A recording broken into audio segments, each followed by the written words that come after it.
Good evening সবাইকে। আমি চলে এসেছি রান্নাঘরে। আজকের বিকেলটা না একটু অন্যরকম। আজকে বিকেলে বানাবো অমলেট, তাই আমি পেঁয়াজ কুচি করে নিয়েছি। দেখো আমার অমলেট হয়েও গেছে। আর সাথে করব চা। বিকেলবেলা তো দুধ চা ছাড়া জমেই না। আজকে চায়ে কিন্তু আদা দেবই, কারণ বাবা বলেছে চায়ে আদা দিতে।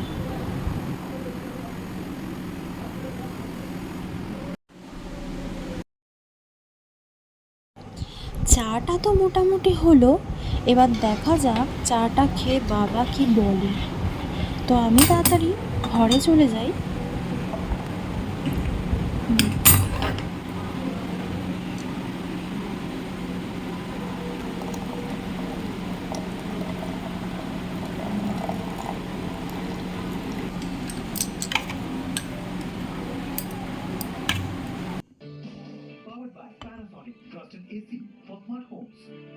আর নিউজ দেখতে দেখতে বাবা চা আর অমলেটটা এনজয় করুক।